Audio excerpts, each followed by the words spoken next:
এই এলাকার মানুষ দূরে যেতে না হয়, তার নিজের এলাকার মধ্যে যাতে করে তারা চিকিৎসা সুবিধা পেতে পারে। আমাদের আর কি বিরাট সমস্যা রয়ে গিয়েছে। আমাদের বহু তরুণ সমাজের বহু ভাইয়েরা, বহু বোনেরা শিক্ষিত, যুব সমাজের বহু ভাই বোনেরা শিক্ষিত, কিন্তু তারা কর্মসংস্থানের অভাবে রয়েছে।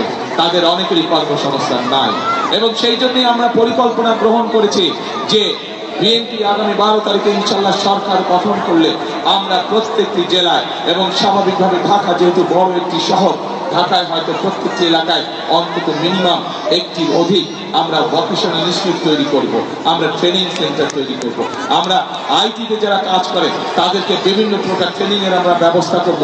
আমাদের যে সকল তরুণ সমাজের সদস্য আইটিতে কাজ করেন, সেই ফ্রিল্যান্সিং এর কাজ হোক, ডাটা প্রসেসিং হোক, এই বিষয়ে তাদেরকে আমরা ট্রেনিং দিব যাতে করে তারা কর্মসংস্থানের ব্যবস্থা করতে পারে। একই সাথে ভোকেশনাল ইনস্টিটিউটের মাধ্যমে আমাদের যেসব বেকার তরুণ ভাই বোনেরা আছে তাদেরকে আমরা ট্রেনিং দিব যাতে করে তারা নিজেদের কর্মসংস্থান, ছোট ব্যবসা তৈরি করতে পারে, অথবা বিদেশে চাকরি বাকরির ব্যবস্থা করে নিয়ে যেতে পারে। প্রিয় ভাই বোনেরা, বাংলাদেশের বহু মানুষ, প্রায় 1.5 কোটি মানুষ বিদেশে প্রবাসী হিসাবে বসবাস করছে, এবং তারা সেখানে কষ্টার্জিত বৈদেশিক মুদ্রা আমাদেরকে দেশে পাঠাচ্ছে যাতে আমরা এই দেশের মানুষের ভাগ্যের পরিবর্তনের জন্য সেগুলোকে কাজ করতে পারি। আমরা সিদ্ধান্ত গ্রহণ করেছি আমাদের শহর গ্রাম বিভিন্ন জায়গা থেকে যে সকল মানুষেরা বিদেশে আগামীতে চাকরি বাকরি সংস্থানের জন্য বিদেশে যাবেন, আমরা খেয়াল করেছি অনেক সময় অনেক ভাই বোনদেরকে তাদের জমি জমা বিক্রি করে যেতে হয়। আমরা সিদ্ধান্ত গ্রহণ করেছি এই জমি জমা যাতে তাদেরকে বিক্রি করতে না হয়, তাদের যেই চাকরি সংস্থান হবে বিদেশে, তার জন্য আমরা সহজ শর্তে স্বল্প ঋণের সুবিধা তাদেরকে দিব, যাতে করে সেই ঋণের সুবিধা দিয়ে তারা যেতে পারেন, যাতে করে তাদের বাপ পিতার পৈতৃক ভিটা যাতে বিক্রি করতে না হয়। এখন প্রিয় ভাই বোনেরা, এই এলাকায় জলবদ্ধতা একটি সমস্যা আছে। এই জলবদ্ধতা সমস্যা এই এলাকায় যেমন আছে, ঠিক একইভাবে সমগ্র বাংলাদেশে এই জলবদ্ধতার সমস্যা আছে, এবং সেই জলবদ্ধতার সমস্যার কারণে কৃষকরা যেরকম তাদের ফসলের জন্য প্রয়োজনীয় পানি পায় না, একইভাবে অনেক সময় কৃষকরা তাদের চাষবাস করতেও সমস্যা হয়। সেজন্য আমরা সিদ্ধান্ত গ্রহণ করেছি শহীদ রাষ্ট্রপতি জিয়াউর রহমানের সেই বিখ্যাত খাল খনন কর্মসূচি ইনশাআল্লাহ আমরা আবার শুরু করব। সমগ্র বাংলাদেশে আমরা সেই কর্মসূচি করব, এবং সেই কর্মসূচির অংশ হিসেবে ঢাকা মহানগরীতে জলবদ্ধতা দূরকরণের জন্য যতগুলো খাল, যেখানে যেখানে প্রয়োজন খাল খনন প্রয়োজন, ইনশাআল্লাহ যত দ্রুত সম্ভব সরকার গঠনের সাথে সাথে আমরা এই কাজে হাত দেব ইনশাআল্লাহ, যাতে মানুষ জলবদ্ধতা থেকে রক্ষা পেতে পারে, যাতে মানুষের চলাফেরার কষ্ট না হয়। প্রিয় ভাই বোনেরা, আমরা যত কাজই করি না কেন, দুটো কাজের ব্যাপারে আমাদেরকে অবশ্যই সবচাইতে সবচাইতে সবচাইতে বেশি জোর দিতে হবে। কি সেই কাজ? একটি কাজ হচ্ছে যে কোনো মূল্যে মানুষের নিরাপত্তা নিশ্চিত করা, যেন মা বোনেরা সহ সব প্রত্যেকটি মানুষ নিশ্চিন্তে দিনের যে কোনো সময় রাস্তাঘাটে চলতে পারে। একটি মানুষ নিরাপদে রাস্তাঘাটে চলবে, একটি মানুষ নিরাপদে তার ব্যবসা বাণিজ্য করবে, চাকরি বাকরি করবে। সেজন্য বিএনপির সবচাইতে অন্যতম প্রায়োরিটি হচ্ছে যে কোনো মূল্যে ঢাকা শহর সহ সমগ্র বাংলাদেশের আইন শৃঙ্খলার পরিস্থিতি নিশ্চিত করা, আইন শৃঙ্খলার পরিস্থিতি নিশ্চিত করা। এবং একই সাথে প্রিয় ভাই বোনেরা, আমরা দেখেছি বিগত স্বৈরাচারের সময় কিভাবে উন্নয়নের নামে দেশ থেকে প্রতি বছর $16 বিলিয়ন পাচার করে দেওয়া হয়েছিল, অর্থাৎ দুর্নীতি। আমরা যত পরিকল্পনায় গ্রহণ করি না কেন, যদি আমরা দুর্নীতির লাগাম টেনে ধরতে না পারি, তাহলে জনগণের ভাগ্য পরিবর্তন করা অত্যন্ত দুরূহ ব্যাপার হয়ে যাবে। সেজন্য আমরা সিদ্ধান্ত করেছি যে কোনো মূল্যে আমাদের যত পরিকল্পনা আমরা বলছি সেগুলোকে বাস্তবায়নের জন্য, সেগুলো সুফল যাতে জনগণের ঘরে পৌঁছতে পারে, তার জন্য আমরা দুর্নীতি এবং আইন শৃঙ্খলা রক্ষা যে কোনো মূল্যে জনগণের জন্য, এই দেশের জন্য আমরা নিশ্চিত করব। এটি আমাদের সর্বোচ্চ সিদ্ধান্ত। আমাদের প্রিয় ভাই বোনেরা, আমি ঢাকা 17 থেকে নির্বাচন করছি। আমি ঢাকা 17 যে অঞ্চলটি, সেই অঞ্চলেই আমি ছোটবেলা থেকে বড় হয়েছি। আমি ওই এলাকারই সন্তান। ঢাকা 17-র পাশে আপনাদের এই এলাকা ঢাকা 16। ঢাকা 17 এবং ঢাকা 16-তে একটি কমন সমস্যা রয়ে গিয়েছে। বহু মানুষ আছেন যাদেরকে প্রতি মুহূর্তে একটি দুশ্চিন্তার মধ্যে থাকতে হয়। এই এলাকা, এই সমস্যা আমার ঢাকা 17-তেও আছেন। বেশ কয়েকটি এলাকা আছে যেখানে মানুষ নিশ্চিন্তে থাকতে পারে না, কিন্তু তাদেরকে প্রতি মুহূর্তে দুশ্চিন্তার মধ্যে থাকতে হয়। আমি সিদ্ধান্ত নিয়েছি, আমাকে আল্লাহর রহমতে আল্লাহ যদি আমাকে সুযোগ দেন, তাহলে সেই মানুষগুলোর জন্য আমি আমার ঢাকা 17 এলাকায় স্থায়ী বসবাসের ব্যবস্থা করব দেশের আইনগত ভিত্তিতে। একইভাবে আজ এই এলাকাতেও একই সমস্যা রয়ে গেছে, যা আপনাদের সন্তান আমিনুল আমাদের ধানেশীর খাতির একটু আগে তার বক্তব্য বলেছে। আপনাদের সামনে শুধু আজ এতটুকু বলতে চাই, আমার এলাকায় আমি এই সমস্যা যেভাবে সমাধানের চেষ্টা করব, ইনশাআল্লাহ পাশে আমার ঢাকা 16, কাজেই এই এলাকায় এই সমস্যার মধ্যে যারা আছে ঠিক একইভাবে তাদের জন্য এই সমস্যার সমাধানের চেষ্টা করব ইনশাআল্লাহ।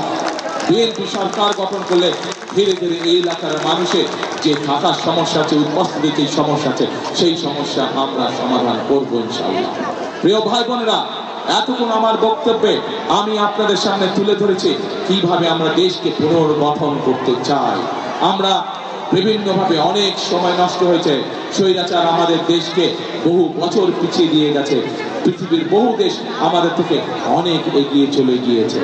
এখন প্রিয় ভাই বোনেরা, আমাদের সামনে যে কোনো মূল্যে আমাদেরকে পরিশ্রম করতে হবে, যে কোনো মূল্যে আমাদেরকে আমাদের দেশকে গড়ে তুলতে হবে। কারণ আপনারা, আমি, আমরা সকলে, এই দেশই হচ্ছে আমাদের প্রথম, এই দেশই হচ্ছে আমাদের শেষ ঠিকানা।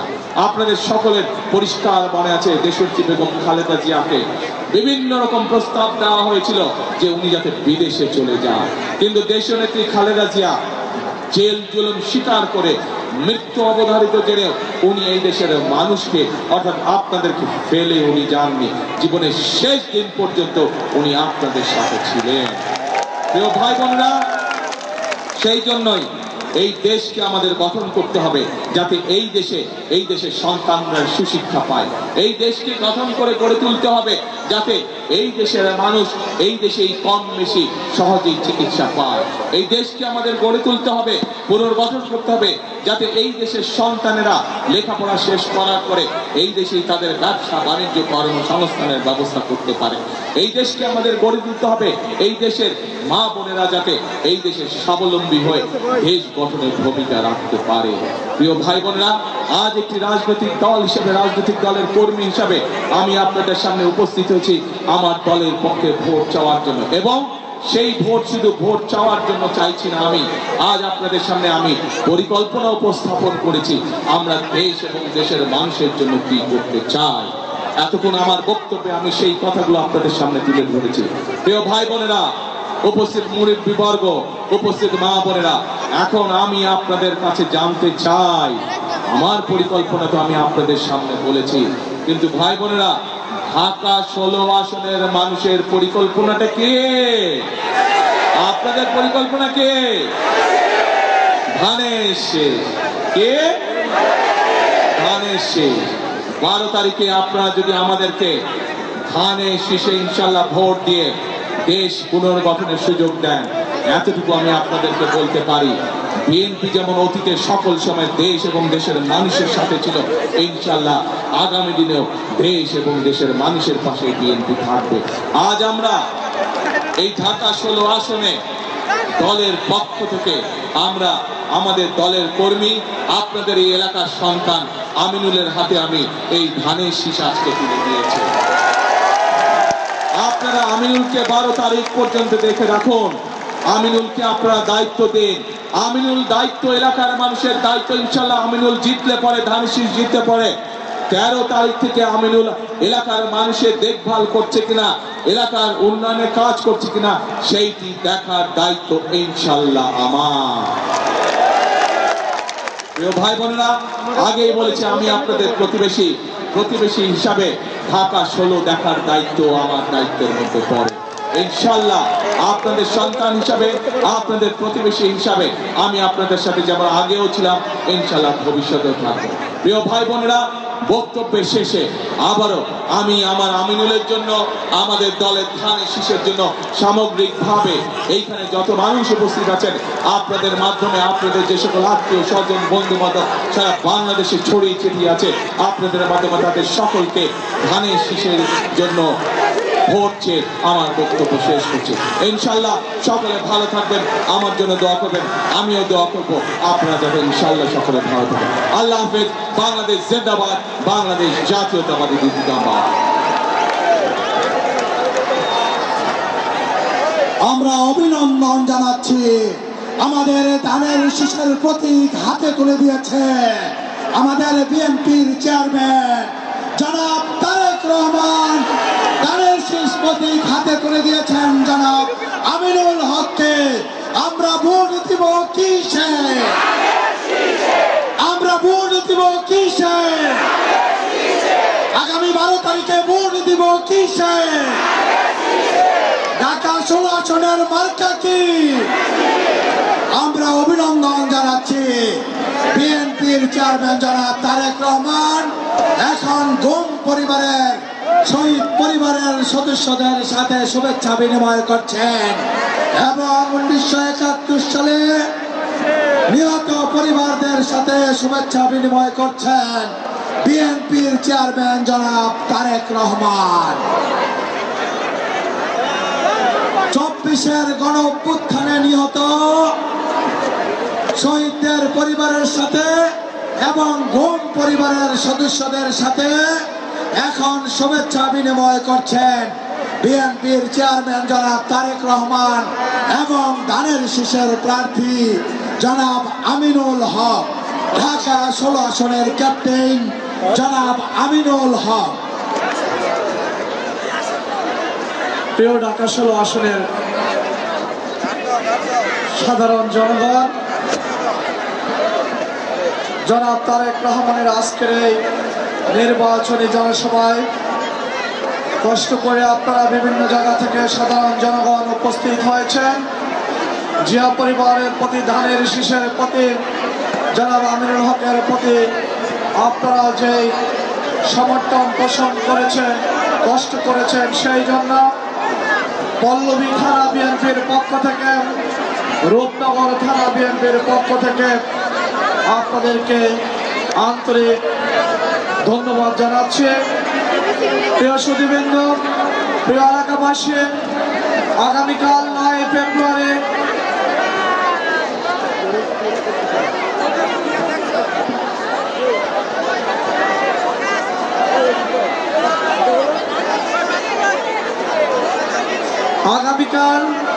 9 ফেব্রুয়ারি সোমবার বেলা 2টার সময় সিরামিক রোড থেকে ধানের শীষের সমর্থনে, আমিনুল হকের সমর্থনে, ধানের শীষের সমর্থনে আমিনুল হকের নেতৃত্বে এক বিশাল গণমিছিল অনুষ্ঠিত হবে। এক বিশাল নির্বাচনী গণমিছিল অনুষ্ঠিত হবে। তারেক রহমানের সালাম নিন, ধানের শীষে ভোট দিন, সকলে স্লোগান দিতে দিতে আপনারা সমাবেশ স্থল ত্যাগ করবেন। তারেক রহমানের সালাম নিন, ধানের শীষে ভোট দিন। তারেক রহমানের সালাম নিন, ধানের শীষে ভোট দিন। আমিনুল হকের সালাম নিন, ধানের শীষে ভোট দিন।